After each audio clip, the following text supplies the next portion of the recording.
Welcome everyone students to mentors 24 education. Students, हम अपनी कविता कौन कक्षा 4 हिंदी में अपनी कविता कौन पढ़ लिए हैं, उसके प्रश्न उत्तर और शब्दार्थ आज हमें करने हैं। तो आप यहाँ पर देखिए, जिल्द यानी गत्ता या ऊपरी आवरण जो किताब के ऊपर से चढ़ाया जाता है। चट कर गया यानी खा गया। दुबक्कर यानी छिपकर। तस्वीर चित्र। खलीता कुर्ता। पोथी किताब पुस्तक। रद्दी यानी बेकार चीजें फालतू सामान। गड़बड़ गलत। शरारत शैतानी बदमाशी दुष्टता। धाता यानी दौड़ता हुआ। ओके स्टूडेंट्स, चलिए आगे चलते हैं। अब हम जो आपको प्रश्न आपको कराने हैं हमें, यस चलिए कविता से ये प्रश्न हैं आप हम कराएंगे। कविता पढ़कर बताओ कि यह शरारती जीव घर में कहाँ कहाँ गया। यह शरारती जीव घर की अलमारी में, स्टोर में, रसोई घर में, चप्पल जूता रखने के स्थान पर अर्थात घर के कोने कोने में गया। किस तरह की चीज़ों का सबसे ज़्यादा नुकसान हुआ। अनाज, कपड़ों, जूते चप्पलों तथा किताबों का सबसे ज़्यादा नुकसान हुआ। कविता में बहुत से नुकसान गिनाए गए हैं, तुम्हारे हिसाब से इनमें से कौन सा नुकसान सबसे बड़ा है और क्यों। किताबों का नुकसान सबसे बड़ा नुकसान है क्योंकि किताबों में बहुत सी बहुमूल्य बातें होती हैं।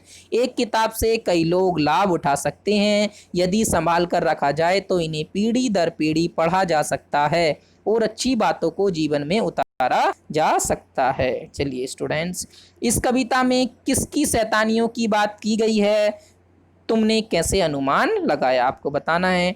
इस कविता में चूहे की शैतानियों की बात कही गई है। यही वह जीव है जो कागज, कपड़े आदि कुतरता है, खुर खुर करके इधर उधर भागता है, कोने में छिपता है। ओके, वेरी गुड स्टूडेंट्स, आगे देखिए। कभी कुतर जाता है चप्पल, ये कविता में आपकी एक लाइन आई है। आपको यहाँ पर अलग अलग चीज़ें लिखी हैं, आपको बताना है। कुतर जा सकता है, किसको कुतरा जा सकता है, किसको बिखराया जा सकता है और किसको काटा जा सकता है चूहे के द्वारा। तो देखो, किसको कुतरा जा सकता है, कागज, कपड़ा, जूते चप्पल, इनको चूहा कुतर सकता है। किनको बिखरा सकता है, अनाज को, दूध को, चीनी को।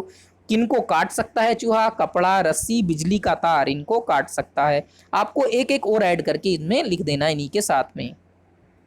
अगला है कबाड़ का हिसाब। कबाड़ी क्या क्या सामान खरीदते हैं। आप इन क्वेश्चंस के बाकी आगे के आंसर खुद से भी लिख सकते हैं बच्चे। कबाड़ी पुराने अखबार, लोहा व प्लास्टिक की चीज़ें आदि खरीदते हैं।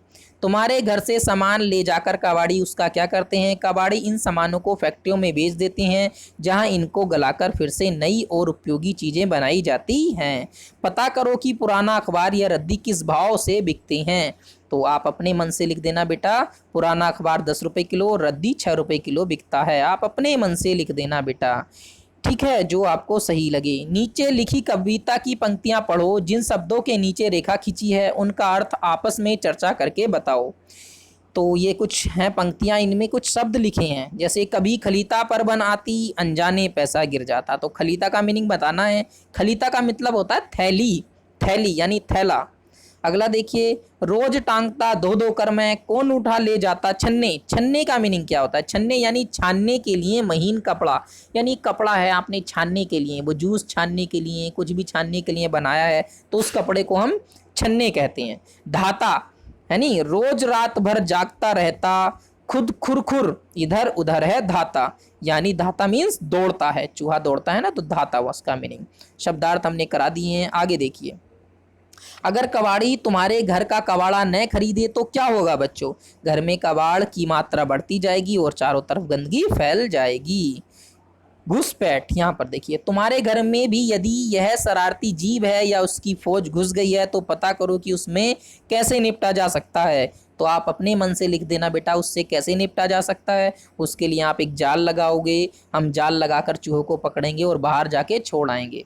इस शरारती जीव के अलावा और कौन कौन से जीव तुम्हारे घर में घुस जाते हैं। बिल्ली, गिलहरी, मच्छर, चींटी, तेलचट्टा। तेलचट्टा क्या होता है बेटा, एक कीड़ा होता है ये भी। छिपकली, ये जीव हमें परेशान करते हैं। तो स्टूडेंट्स, यह सभी कार्य आप अपनी नोटबुक में कर लेंगे। Okay, that is it for the day, good bye.